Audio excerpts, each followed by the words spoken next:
আসসালামু আলাইকুম প্রিয় খামারি ভাই ও বন্ধুরা, দেশ এবং প্রবাস থেকে যে সকল ভাইরা এই ভিডিওটা দেখতেছেন সকলকে জানাচ্ছি আন্তরিক শুভেচ্ছা এবং অভিনন্দন। চলে আসলাম আরও একটি নতুন ভিডিও নিয়ে আপনাদের মাঝে।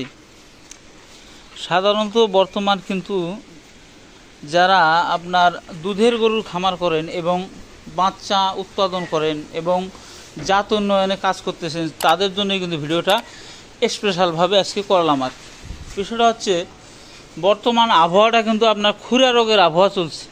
যেমন হালকা ঠান্ডা, হালকা গরম, আবার এই রোদ, এই বৃষ্টি, এই সময় এই ধরনের বাচ্চাকে সেফটি রাখবেন এবং খামারকে সুরক্ষিত কিভাবে রাখবেন।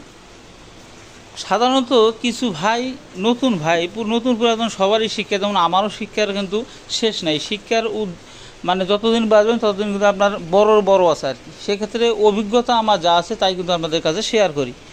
এই যে বাচ্চাগুলো দেখছেন দুধ খাচ্ছে, এগুলো কিন্তু 7 দিনের বাচ্চা। আল্লাহ না করুক খুরা রোগ ধরলে কিন্তু এই ধরনের বাচ্চা কিন্তু আপনার সাধারণত বাঁচে না। সে কারণে আমি বলতেছি যে আপনার যখন এই ধরনের বাচ্চা আপনার খামারে থাকবে আর কি, সেক্ষেত্রে আপনারা ওই যে কিছু ভাই ভয় পায় যে আপনার ছোটো বাচ্চা গোসল করানো যায় না, আপনারা মাথা বাদে প্রতিদিনই কিন্তু আপনারা গোসল করিয়ে দিবেন এই ছোটো বাচ্চাকে, কারণ গা সবসময় হিট থাকে। সেক্ষেত্রে আপনার ওই পক্স আকারে ধারণ করার পরে লাম্পি বলেন যাই বলেন তাই তৈরি হয়।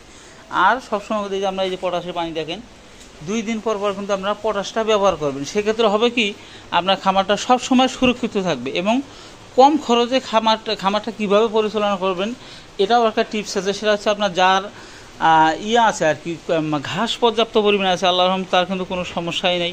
আর যার নাই সেও করতে পারবে, হতাশ হওয়া যাবে না। সব জায়গায় ঘাস হইতে হবে এমনও কোনো কথা না, ঘাস ছাড়াও কিন্তু খামার করা যায়। কাজেই আপনার ছোটো বাছুর যাদের আছে, বর্তমান 7 থেকে 10 দিন বয়স হয়ে গেছে বা এই ধরনের 1 মাস 1.5 মাস, এগুলো কিন্তু একটু সেফটিভাবে চলাফেরা বা আপনার যুগোপযোগী যে সাধারণ জীবাণুনাশকটা ব্যবহার করলে কিন্তু আপনার খামারটা সুরক্ষিত থাকবে। সেক্ষেত্রে কিন্তু আপনারা এগুলা অবশ্যই ব্যবহার করবেন, কারণ এরা ব্যবহার না করলে একটা বাচ্চার মূল্য কিন্তু অধিক। একটা খামারির কাছে কিন্তু একটা বাচ্চা একটা স্বপ্নের মতো। যখন একটা গাভী আপনার কনসেপ্ট থাকে, মনে হয় না জানি কি বের হবে, আপনার খুবই একটা আশা থাকে আর কি। এই দেখেন এই বাচ্চাটা কত সুন্দর, এই যে এটা কিন্তু দুপুরে একটা হয়েছে আর এটা কিন্তু আপনার রাত্রে হয়েছে, আপনারা সকলেই জানেন। এই যে কীভাবে দুধ খাচ্ছে দেখেন, দুধও খাইতে দিতে হবে পর্যাপ্ত পরিমাণে। সেক্ষেত্রে খামারটা কিন্তু আপনার স্বাবলম্বী হবে, কোনো সমস্যা থাকবে না আর কি।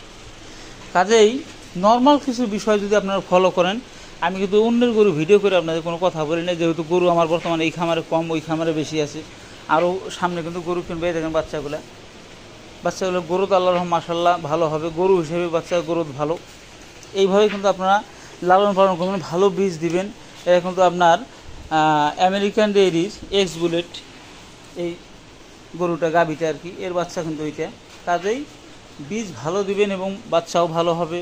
আর খামারটাকে সুন্দরভাবে কস্টিং কমানোর জন্য আপনার ঘাস লাগানোর চেষ্টা করবেন। সেক্ষেত্রে কিন্তু আপনার খামারটা খুব স্বাচ্ছন্দ্যেই হয়ে যাবে। কাজেই খামার করবেন একটু, এই 10 টাকার পটাশের জন্য আপনার খামারটা ধ্বংস হবে এটা আমি চাচ্ছি না।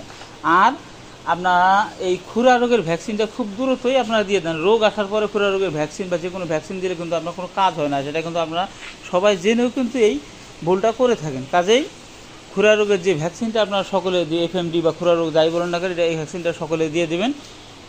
ভালো লাগলে চ্যানেলটি সাবস্ক্রাইব করবেন, পাশে থাকবেন। ধন্যবাদ সকলকে। আসসালামু আলাইকুম।